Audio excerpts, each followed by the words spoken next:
ಇವತ್ತಿನ ವಿಡಿಯೋ ಏನು ಅಂತ ನೋಡೋಣ ಬನ್ನಿ. ಇವತ್ತಿನ ಅನ್ನಭಾಗ್ಯ ಯೋಜನೆಯ ಅಪ್ಡೇಟ್ಗೆ ಸ್ವಾಗತ ಸುಸ್ವಾಗತ. ಅನ್ನಭಾಗ್ಯ ಯೋಜನೆಯ ಹಣವನ್ನು ಈಗ ಜಮಾ ಮಾಡುತ್ತಿದ್ದಾರೆ. ಗೃಹಲಕ್ಷ್ಮಿ ಯೋಜನೆಯ ಹಣ ಈಗ ಸದ್ಯಕ್ಕೆ ಜಮಾ ಮಾಡುತ್ತಿಲ್ಲ. ಈ ಎರಡು ಯೋಜನೆಗಳ ಬಗ್ಗೆ ಈ ವಿಡಿಯೋದಲ್ಲಿ ತಿಳಿಸಿಕೊಡುತ್ತೇನೆ. ಎಲ್ಲರೂ ವಿಡಿಯೋವನ್ನು ಕೊನೆ ತನಕ ನೋಡಿ.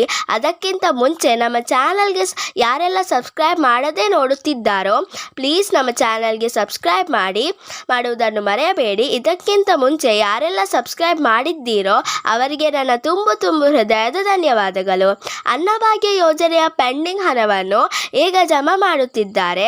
ನಿಮಗೆ ಮೊದಲು ಅನ್ನಭಾಗ್ಯ ಯೋಜನೆಯ ವಿಷಯವನ್ನು ತಿಳಿಸಿಕೊಡುತ್ತೇನೆ, ಮತ್ತೆ ಗೃಹಲಕ್ಷ್ಮಿ ಯೋಜನೆಯ ಬಗ್ಗೆ ಮಾಹಿತಿಯನ್ನು ತಿಳಿಸಿಕೊಡುತ್ತೇನೆ. ಇಲ್ಲಿ ಅನ್ನಭಾಗ್ಯ ಯೋಜನೆಯ ಹಣ ನಿಮ್ಮ ಖಾತೆಗಳಿಗೆ ಜಮಾ ಮಾಡುತ್ತಿದ್ದಾರೆ. ನೀವು ನಿಮ್ಮ ಅಕೌಂಟನ್ನು ಚೆಕ್ ಮಾಡಿಕೊಳ್ಳಿ. ಸಾಕಷ್ಟು ಜನರು ಹೇಳುತ್ತಿದ್ದಾರೆ ನಮಗೆ ಪೆಂಡಿಂಗ್ ಹಣ ಬರುವುದಿಲ್ಲ ಅಂತ ಹೇಳುತ್ತಿದ್ದರು. ಈಗ ಎಲ್ಲ ತಿಂಗಳಿನ ಹಣ ಅನ್ನಭಾಗ್ಯ ಯೋಜನೆಯ ಜಮಾ ಆಗುತ್ತಿದೆ. ಈಗ ಎಲ್ಲ ಫಲಾನುಭವಿಗಳಿಗೆ ಕಳೆದ 5 ದಿನಗಳಿಂದ ಜೂನ್ ತಿಂಗಳ ಹಣ ಕೂಡ ಜಮಾ ಆಗಲಿದೆ. ಅನ್ನಭಾಗ್ಯ ಯೋಜನೆಯ ಕೆಲವರಿಗೆ ಪೆಂಡಿಂಗ್ ಹಣವೂ ಕೂಡ ಇತ್ತು. ಯಾವಾಗ ಎಂದರೆ ಮಾರ್ಚ್ ತಿಂಗಳದ್ದು, ಏಪ್ರಿಲ್ ತಿಂಗಳದ್ದು ಪೆಂಡಿಂಗ್ ಇತ್ತು, ಮೇ ತಿಂಗಳದ್ದು ಪೆಂಡಿಂಗ್ ಇತ್ತು, ಜೂನ್ ತಿಂಗಳದ್ದು ಪೆಂಡಿಂಗ್ ಇತ್ತು. ಈಗ ಸರ್ಕಾರ ಪೆಂಡಿಂಗ್ ಅಮೌಂಟನ್ನು ಜಮಾ ಮಾಡುತ್ತಿದೆ. ನೀವು ಒಂದು ಬಾರಿ ನಿಮ್ಮ ಅಕೌಂಟನ್ನು ಚೆಕ್ ಮಾಡಿಕೊಳ್ಳಿ. ಈಗ ಸರ್ಕಾರ 4 ಗ್ಯಾರಂಟಿ ಯೋಜನೆಯ ಹಣ ಜಮಾ ಮಾಡುತ್ತಿದೆ. ಅನ್ನಭಾಗ್ಯ ಯೋಜನೆಯ ಹಣ ಜಮಾ ಮಾಡುತ್ತಿದೆ. ಪೆಂಡಿಂಗ್ ಅಮೌಂಟ್ ಇರುವಂತಹ ಹಣ ಮತ್ತು ಯುವ ನಿಧಿ ಯೋಜನೆಯ ಹಣ ಜಮಾ ಮಾಡುತ್ತಿದ್ದಾರೆ. ಪೆಂಡಿಂಗ್ ಹಣ, ಪ್ರೆಸೆಂಟ್ ಹಣ ಎಲ್ಲವನ್ನು ಜಮಾ ಮಾಡುತ್ತಿದ್ದಾರೆ. ಶಕ್ತಿ ಯೋಜನೆ ಕೂಡ ಮುಂದುವರಿಯುತ್ತಿದೆ. ಗೃಹಜ್ಯೋತಿ ಯೋಜನೆ ಕೂಡ ಮುಂದುವರಿಯುತ್ತಿದೆ. 4 ಗ್ಯಾರಂಟಿ ಯೋಜನೆಯಲ್ಲಿ ಯಾವುದೇ ಸಮಸ್ಯೆ ಇಲ್ಲ. ಈಗ ಸಮಸ್ಯೆ ಇರುವಂಥದ್ದು ಗೃಹಲಕ್ಷ್ಮಿ ಯೋಜನೆಯ 2,000 ರೂಪಾಯಿ ಮಹಿಳೆಯರಿಗೆ ಕೊಡಬೇಡವೋ. ಈಗ ಗೃಹಲಕ್ಷ್ಮಿ ಯೋಜನೆಯ ಹಣ ಸರ್ಕಾರದ ಕಡೆಯಿಂದ ಈಗ ಹಣ ಜಮಾ ಮಾಡುತ್ತಿಲ್ಲ.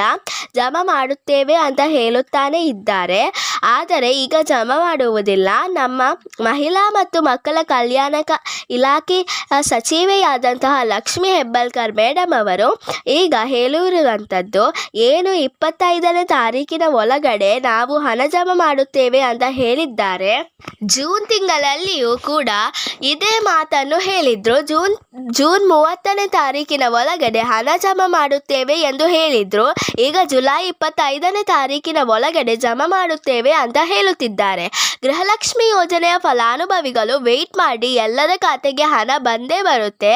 ಈಗ ಸರ್ಕಾರದಲ್ಲಿ ಎಲ್ಲ ಪೆಂಡಿಂಗ್ ಹಣವನ್ನು ರಿಲೀಸ್ ಮಾಡುತ್ತಾ ಇದ್ದಾರೆ. ಇದೇ ಕಾರಣಕ್ಕಾಗಿ ಇರಬಹುದು ಗೃಹಲಕ್ಷ್ಮಿ ಯೋಜನೆಯ ಹಣ ಸ್ವಲ್ಪ ತಡವಾಗಿರಬಹುದು. ನಿಮ್ಮ ಖಾತೆಗೆ ಹಣ ಜಮಾವಾಗಬಹುದು.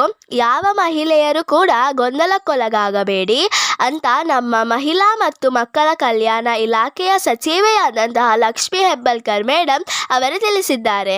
ಗೃಹಲಕ್ಷ್ಮಿ ಯೋಜನೆಯ ಹಣ ಕರ್ನಾಟಕದ ಕೆಲವು ಜಿಲ್ಲೆಗಳಲ್ಲಿ ಮಾತ್ರ ಜಮಾ ಮಾಡಿದ್ದಾರೆ.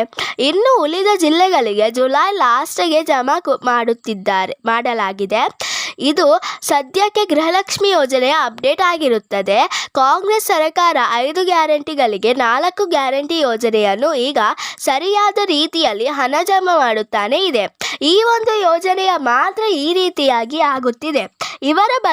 ಇದರ ಬಗ್ಗೆ ನಿಮ್ಮ ಅಭಿಪ್ರಾಯ ಏನು ಅಂತ ಕಮೆಂಟ್ ಮಾಡಿ ತಿಳಿಸಿ. ಇಲ್ಲಿಗೆ ಈ ವಿಡಿಯೋ ಮುಗಿಯುತ್ತದೆ. ಈ ವಿಡಿಯೋ ನಿಮಗೆ ಇಷ್ಟವಾದರೆ ಪ್ಲೀಸ್ ಲೈಕ್ ಮಾಡಿ ಮತ್ತು ನಿಮ್ಮ ಫ್ರೆಂಡ್ಸ್ ಆ್ಯಂಡ್ ಫ್ಯಾಮಿಲಿ ಜೊತೆ ಶೇರ್ ಮಾಡಿ ಮತ್ತು ನಮ್ಮ ಚಾನಲ್ ಅನ್ನು ಪ್ಲೀಸ್ ಸಬ್ಸ್ಕ್ರೈಬ್ ಕೂಡ ಮಾಡಿ. See you with the new video.